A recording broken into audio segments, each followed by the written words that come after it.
Welcome, everyone. Thanks for tuning in. Today I have a special guest who many viewers have been requesting. My guest is the Executive Director of the Post-Sustainability Institute. She's also a retired forensic commercial real estate advisor specializing in eminent domain valuation. She served as a district branch chief of for the California Department of Transportation for nearly 30 years. Her career in litigation support on land use has culminated in exposing the impacts of sustainable development on private property rights and individual liberty. Rosa Koire is an author and a public speaker who has spoken across the world. You can find her work on our website, democratsagainst.unagenda21.com. Very happy to welcome the author of Behind the Green Mask, UN Agenda 21, Rosa Koire. Ms. Koire, thank you for taking the time to be here today. My pleasure. You were considered to be a top expert on Agenda 21, and your work has been invaluable in bringing this UN agenda to light. Now, for those of you, the viewers out there who may not exactly know what Agenda 21 is, could you please provide us a brief overview of this program? Sure. Agenda 21 is the action plan. It's the blueprint, the comprehensive plan that was signed on to by 178 nations plus the Holy See in 1992. It's the United Nations plan, and it's a plan to inventory and control all land, water, plants, minerals, construction, means of production, food, energy, everything on the planet, law enforcement, education, and of course, information and human beings. So this is, a comprehensive plan of action, an inventory and control plan. It's about data sharing. It's about money transferring from the developed nations to the lesser developed nations. And ultimately, it's about destroying your ability to have a voice, destroying your ability to have a representative government. It's about changing your government to governance and taking away your voice, giving your entirely destroying your ability to be free and to be independent. And the goal, of course, is to transfer power from local and individuals to a global governance system. So you can't do that all at once, and it's been a long process. And you see it as, exactly what you're seeing right now. It's a plan to disrupt and destroy the existing system. It's a plan of transformation and control. And that's what we're living through right now. I would have to agree that it is absolutely taking place right now. And many people may not be very familiar with Agenda 21, despite the fact that this has been around for some time and it's taking place right now. But I would say that maybe more people might be more familiar, for example, with the UN 2030 Agenda for Sustainable Development, because we've seen all of the celebrities championing this, and both of these programs are UN programs. What is the difference, if any, between Agenda 21 and the 2030 Agenda? Mm-hmm. Well, Agenda 21 is the agenda for the 21st century. And of course, you know that the century is 100 years long. And so Agenda 2030 is a 30-year milestone within the Agenda 21 plan. So I really think this is a public relations sort of end game around those of us who've been really alerting the public to Agenda 21. Because now that they're saying, well, Agenda 21 has been replaced by Agenda 2030, there's so much great information out there about Agenda 21 that they're trying to divert you from focusing on Agenda 21. Now, when you know that Agenda 2030 is simply a milestone year within that 100-year period, the milestone years are 2020, 2025, 2030, and 2050. They really fully expect to have this entire plan locked up and completed by 2050. If you go to America2050.org, which is a Ford Foundation and Rockefeller Foundation project, you'll get a look at what their idea is for in fact, what they want the United States to devolve into, which is to destroy the sense of having a unified union, and to, in fact, not have 50 states any longer, to have 11 mega regions. And in fact, what this plan does is it destroys the concept of the nation state. and it completely destroys it and devolves it into the city states or regions. And these are not, like individual cities, like say San Francisco or New York. These are regions that are governed by megacities, which are huge, enormous cities. It could be part of Washington State, part of Oregon, part of Idaho, and part of British Columbia. So it breaks the national borders, it breaks state borders, breaks, of course, county and city borders. And this is about destroying your ability to actually be able to control what it is that happens to you. It's a plan that is actually, it's a global plan, but they implement it locally. So it looks like a local plan. It's always called different things, no matter where you live. So that's another way of being a stealth plan, you see, is that you'll never see it called Agenda 21. It's always called something else. And it's right there in your town. It's a regional plan, and it's right there where you live right now.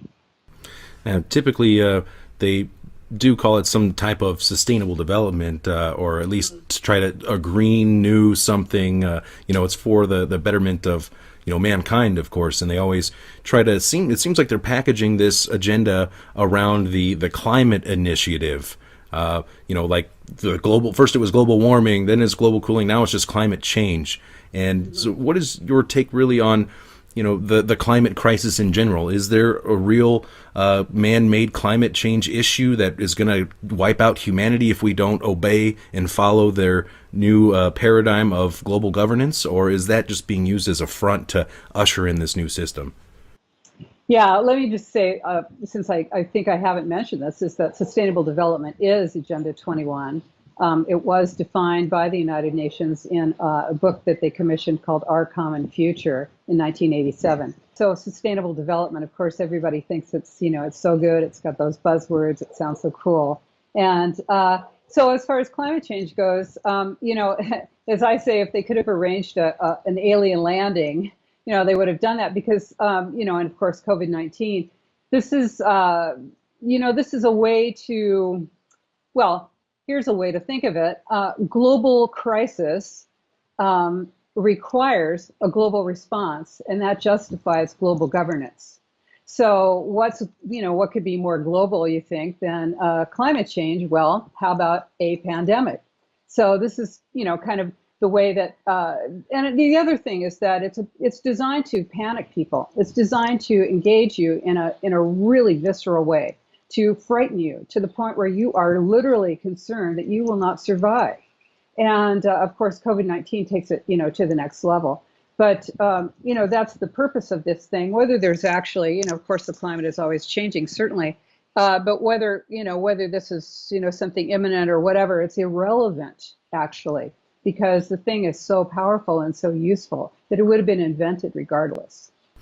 Now, Ms. Corey, I'm sure that you have seen the World Economic Forum come out recently and announce their Great Reset Initiative, coupled with the Fourth Industrial Revolution. Now, what was your initial reaction to seeing them come out and boldly proclaim that we need this Great Reset because of this series of crises that we have taking place? Because it seems like as of the beginning of 2020, they have really accelerated their agenda. What does the Great Reset mean in your view, and what stage of the rollout are we in, would you say? Well, I have to say I've been really concerned and saddened in a deep sense to see this, because I really thought we had more time.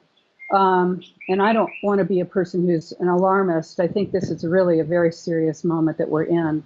This is one reason why I called my book Behind the Green Mask, because they stay behind that green mask. They don't want to take that mask off, because once the mask is off, then the boots and the jack boots and the truncheons come out. And I guess I'm concerned mainly because it looks like we're really getting to that point. And the other thing that happens when they reveal their plans, the plans are always right out there. They've always been right out there. In fact, you could go back to the 1880s and look at the Fabian Socialists, at Bertrand Russell, H.G. Wells, at George Bernard Shaw, and you'll see the plan is right there. There's no question about it, and it's just been they've been refining it with the ability that they're getting with technology. And I think that is really where we're at now, is that they're less concerned about us.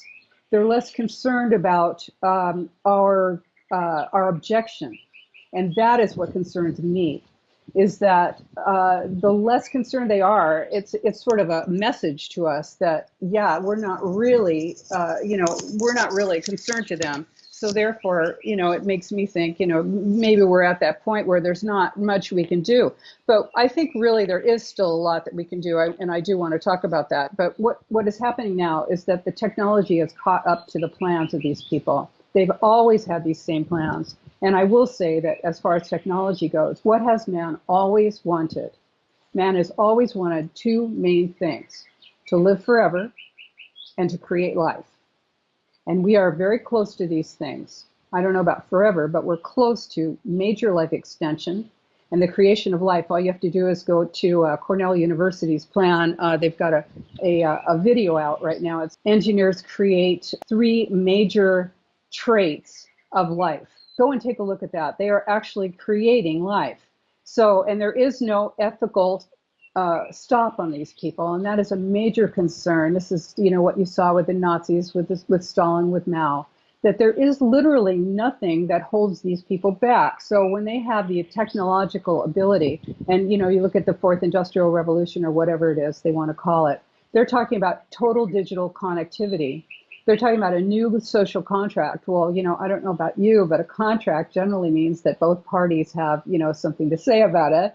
But this is a contract where, none of us have anything to say. And I think we're getting to see what it looks like when you go out in the street, you see. And this is one reason why this is all, we can talk about this when we get more deeply into it. But this is one reason why you're seeing this kind of hysteria in the street, because it's a lesson, and it is a notification to us. This is what's going to happen to you if you go out into the street and try and object to this plan when you see what it really is. So they are gearing up for this with the militarization of police, etc. Now, you mentioned earlier about, the U.S., for example, and in order for this agenda to succeed, the U.S. and the Constitution, it appears, would have to be either severely altered or eliminated for this to be successful. Now, in light of that, what do you make of these events that we're seeing unfold right now with the coronavirus that we mentioned earlier, and the civil unrest with the Antifa and Black Lives Matter taking to the streets and taking over entire portions of cities at this point, like we see in Seattle and they're attempting to do in Portland? Is this an organized effort to destabilize and overthrow the U.S.? Because it sure feels like it at this point. Yeah, and I want to say, most of us think that the Constitution of the United States is a great document and is inviolate. That is not the case. Right now, there's been a real effort for many years to have a constitutional convention. You're probably aware of that. It needs, I can't recall the exact number of states. I think it's 38 states to agree to it. And they say that they're not going to they're just going to look at a couple of portions of the Constitution. But once that box has been opened, they can do anything. So, people often want to know, well, who's doing it to me? It is your government that's doing it to you. Your government has been taken over. And to answer your question, yes, this is an insurrection. It is, we have been under attack. I hate to say this, hey, I've identified as a so-called liberal Democrat, since I started, before I could vote, and all of that. It sounds like a conservative position. I don't know what it is. It's real. This is a real situation that we're in.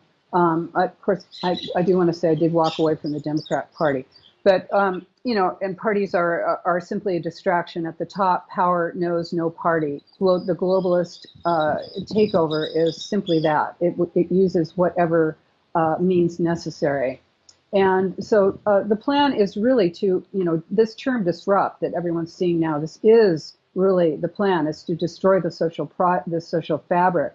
It's quite successful as you're seeing it right now. And yes, the United States is a huge economic force and a huge force and beacon to the world for individual rights and freedom, liberty, which is under attack, definitely. And it is a target. There is no question about that.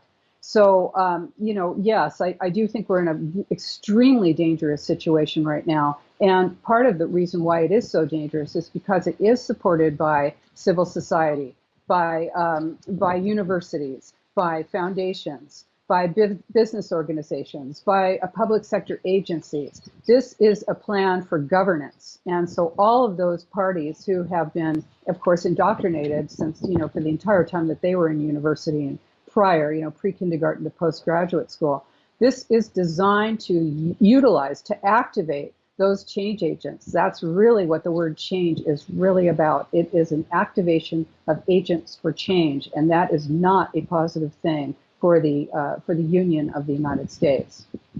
It really is incredible to see all of these mega corporations, like, for example, Amazon and countless others, really throwing their support behind this this situation, this what is unfolding before our eyes. All the celebrities, I mean, a lot of politicians, everyone is really throwing their support behind this, and we're seeing the police departments being defunded and in some cases dismantled, and now today. The United Nations, a UN panel, has demanded that the U.S. take immediate action to eliminate structural racism in the police system.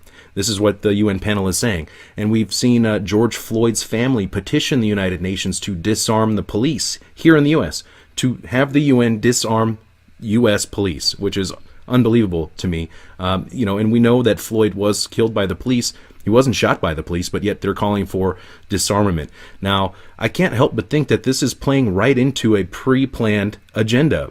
As everything lines up, maybe something like the Strong Cities Network. I mean, what is your take on defunding the police? And what would be their alternative to the police? Mm-hmm. Yeah, well, this is so fascinating. And it's, if you weren't living it, it would just be such an interesting little thriller to be watching.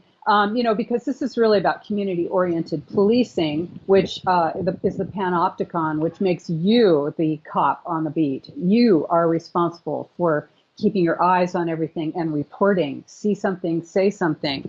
And, of course, they're talking about transformative new model of public policing or something like that, of public safety, I think they call it. And whenever you see that term transform, I want you to know transform is a term that's used, it's a jargon term, and it's used, it's an Agenda 21 term.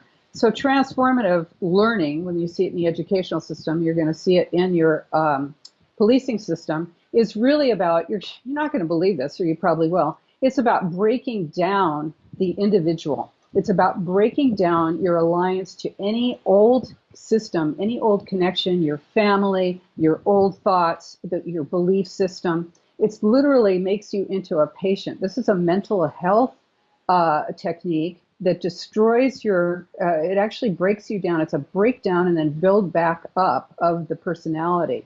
And this is what they intend to do with police officers. So in other words, this whole, institutional racism it's merely an excuse to destroy literally the minds. Mao used it. Mao Zedong used this. Of course, it was used by Stalin. It was used by the Nazis. It's a technique that's used to break down your personality and actually rebuild you as the new man. And you are going to be rebuilt as the new global citizen. So your police force will be rebuilt as people who literally cannot put their hand on their gun. And, what I can see happening here is that, I happen to be in Mexico right now, and this is a country that is run by the cartels. Literally, you saw this when Lopez Obrador basically let El Chapo's son go. He said, well, hey, they probably threatened his life. The cartels have more power than the government. Okay, so what happens in a country like the United States where they don't really quite yet? Then you have militarization of the police, or you have a replacement of the police force with your full intelligence community and military force. And this is dangerous. This is going to be dangerous. The other thing is, and I want to talk about this, is artificial intelligence. Of course, we need to talk about that.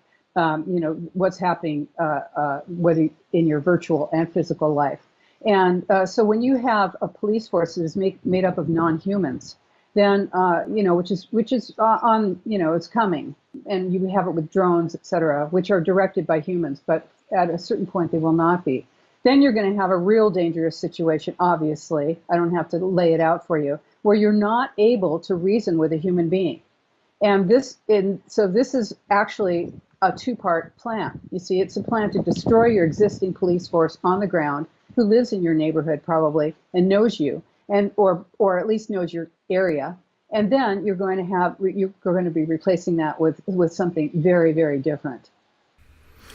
Yeah, it certainly is shocking how quickly this is rolling out. It seems like they pressed the initiate play button, as soon as 2020 hit, even though this has been a long-standing agenda that, as you pointed out, has been incrementally taking place, and conditioning the public to accept the coming transitions. And as you pointed out, AI, absolutely, you're absolutely right about AI police. New Zealand just recently launched the first ever AI police officer. They have it right now in New Zealand. It's essentially a kiosk where you can walk up and talk to and interact with. And we've seen the robots from Boston Dynamics and DARPA and everything like that. And they're already using some of these robots in Singapore, for example, to enforce the social distancing. Right. So this is just happening quickly. They're conditioning us, getting us ready for these transitions. And you talk about how now they were waiting for the technology to catch up with their program, and how Agenda 21 is the inventory and control program of every aspect on life. And they're basically this transition. We're transitioning into a new digitalized system where everything will be monitored and tracked and traced on the blockchain, and everything will be essentially tokenized. And so it really is like this is a technocratic plan of a takeover operation that Eisenhower warned us of, on his farewell speech. Beware of the scientific dictatorship, essentially. And here we are living it right now. And we always hear about, when we see it, it's an anti-human agenda, essentially, where they're looking to merge man with machine. And we always hear about the depopulation aspect of that. How does that play into all of this as well, in your view? Mm-hmm. Yeah, I want to say, basically, when you have de facto martial law, everyone is the enemy. And that's what you have with COVID-19. Everyone is the enemy. You have literally lost your trust for anyone, even your closest family members. So, this is a way to break down society. It's a way to break down mental health. And this is also health is a very vital part of this plan because, of course, collecting your DNA, this is a plan to inventory and control everything, including your DNA, the Human Genome Project, to be able to actually control life. You can make life, you can actually destroy life. And going back to, of course, the 1880s and the Fabian Socialists, the eugenics plan, this is not something that went away. This plan, the idea that you can actually make the human race better. And so consequently, you're going to have to get rid of anyone who does not make the human race better, and that, of course, ties in with your social credit score and whether you're worth it, whether you have value. And this has already been happening in the university systems, which are basically designed to search for anyone who does offer value, and to offer them a free ride, and in exchange for research. And then everyone else just pays and is indoctrinated and indebted.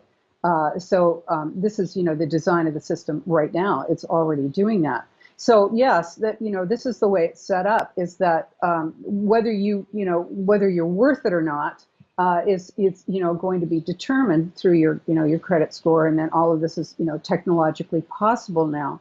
So this is the design of the plan. And yes, it's So some people, of course, the sperm count is down, and people of course, women have children later. This is okay. So when you're looking at the Sustainable Development Goals, all right, Agenda 2030 has 17 Sustainable Development Goals. In 2015, the Millennium Development Goals, there were 8 Millennium Development Goals. This is, I think it's a very Chinese model. If you look at the Chinese model, to number things, the 1,000 flowers, they always number things. So is this a Chinese plan? No, it's not. But the Chinese are certainly a part of this and did agree to Agenda 21, and also agreed to work on a depopulation vaccine with the United States back in the 1990s. So how far have they proceeded with that? We don't know. So depopulation is, of course, a vital part of the plan, because the plan moves you out of the rural and suburban areas into the dense city centers where you can be more easily managed, controlled, and surveilled. And of course, these cities are not capable of literally holding that many people. So the design of the plan is to, make it so that they can hold as many people as possible to, increase the. And I want to say that your buildings are very important to this plan. Smart cities, the Strong Cities Network, all of this. You can look at Alphabet and their sidewalk labs, which is quasi they were trying to do in Toronto, which was about, literally tracking every aspect of your life, building a city from the ground up. This is the goal, you are living within a panopticon. That is the design of this plan, is literally to take your freedom completely away from you. And I'm not talking about some plan that's way out there in the future. I am talking about this is happening right now. And yes, it's about depopulation, because you know what? You are just not worth it. You use too much. You are taking up too much room. You're using too. This is what the climate change thing is all about. You are using too much energy, too much water, and too much land. And you need to be isolated and moved into the high density city center where you can be more easily controlled and managed and surveilled. And that is what this is doing to you right now. So, it's not like this plan is out there in 2030 or 2050. 2020 is a really important year. A lot of these plans, when you look at your regional plan for your area, a lot of these plans are named Your Town, whatever the name is, 2020, because 2020 is a key year in the implementation of this plan. Absolutely, I'd have to agree with you on that. And when we see, people obviously get very caught up in the divide and conquer tactics and strategies, and we're so busy fighting about left or right or Trump or whoever, and and the same thing applies geopolitically as well. It's like, China's the bad guy or Russia's the bad guy or whoever, when, as you pointed out, these countries have all signed on to the same game plan for global governance, and these groups like the World Economic Forum have been deciding what the future of humanity looks like for you and for me and for us, and it doesn't look very human at all, and we have no say according to them at this point. So this is extremely important information that is taking place right now, and I would like to end today's discussion with possible solutions, like what can people do? You've had some success in this area, actually defeating Agenda 21 in some areas. What can you tell us about that, and what should people be doing right now to resist? Well, I think, this is my watchword is awareness is the first step in the resistance, and action is the second step. And I think it's really important that that people understand that we're being conditioned to be passive right now. We're being conditioned to click a like and think that that means that we're a political activist. And it does not mean that. You are not a political activist if you don't leave your house. You need to leave your house. And but the lockdowns, the lockdowns. That's right. I know. And plus, your government has now gone virtual, where you can't. Used to be. Now, I know most of you don't even know where you're. I don't mean to insult you, but let me insult you here. You don't even know where your city council meets. You think it doesn't matter. But those are the people who make the rules that you live under right there in your town. And you better believe it does matter. And don't tell me that your government is so bad that that you can't do anything about it. That it sure looks like that. But the thing is that you've let it get that way. And if you continue to let it get that way, it ain't going to get better. So what you need to do is actually occupy your government, to take a term that I think was really misused. To actually go and be your government. Be your government. If you can, now, yeah, we're in the end game here. There's not a lot of time left, so you should have been doing this a while ago. But the thing is that you need to know what Agenda 21 looks like, and you need to recognize it so that when you see it in your city, you can go and talk about it. You can, first of all, get yourself elected. You can run for office and not get elected, but talk about it. You can stand, up in your city council. Every single item on that agenda is probably related to Agenda 21 if you know what you're looking for. And I actually tell you how to find that by, you can look at my websites, you can look at my book where I tell you how to actually take down their Delphi meetings where they're manipulating public opinion so that you won't make trouble for them. Because really, they don't want you to make trouble. They're hoping that they don't have to bring out the cops. So they're really wanting to, keep you in your seat and keep you at home quiet. So that's what you don't want to be, is the person who sits at home. So you want to take this on, you want to spread this information. You can do it with flyers, you can do it with mailers, you can spend a little money, you can make some videos, you can share them with people. You can share these videos with people and then decide what kind of action you're going to take. Because just knowing without doing something about it is simply not enough at this time. So you have to become more politically active and more willing to not be a first adopter of many of their stuff. You're going to see virtual reality. That's going to replace your reality. It's going to be so much better. You're going to be able to eat virtually, do some pretty fun stuff, if you get my meaning, virtually. And everybody's going to want to do it. Once you do that, your life is over. And so you're going to want to, you're going to want this stuff. They're making it so that you want it. So you're going to ask for it.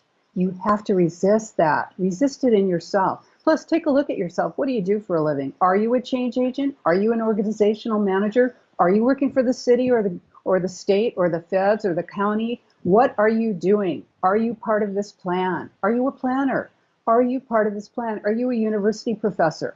Don't be like Brett Weinstein, who up there in Evergreen College, who, all of a sudden he's like, oh no, they're attacking me. It's like, yeah, dude, what have you been doing all these years? You've been teaching them this stuff. If you are participating in this plan, withdraw your support.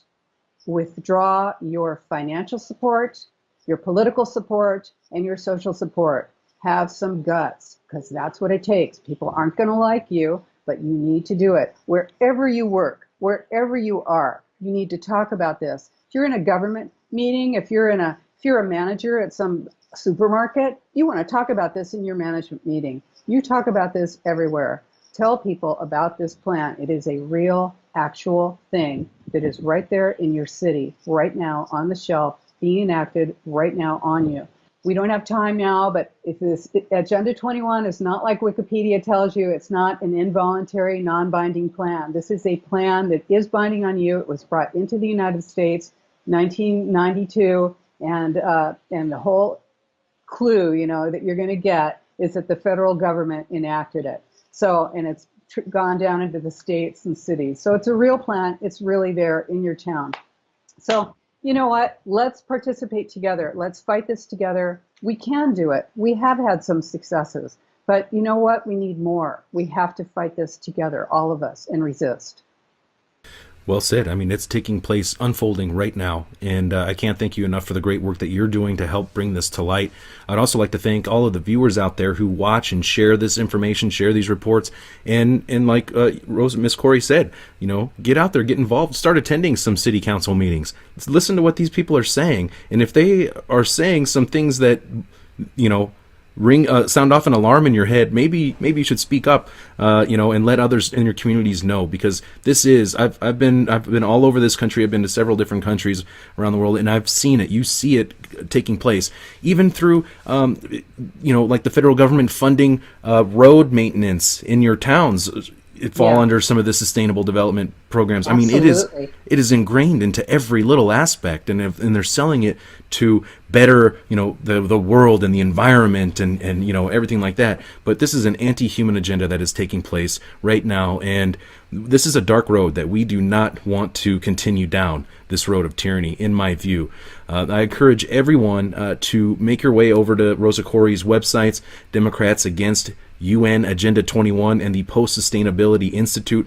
I'll make sure I leave links to all of your social media accounts, Ms. Koire, as well as a link to your book, Behind the Green Mask, UN Agenda 21.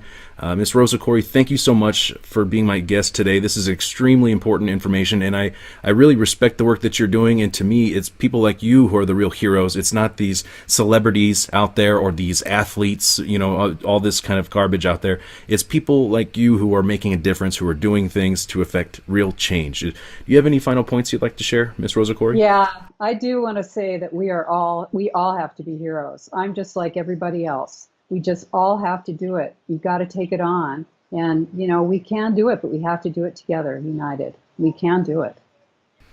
Ladies and gentlemen, Ms. Rosa Koire, thank you so much. Thank you.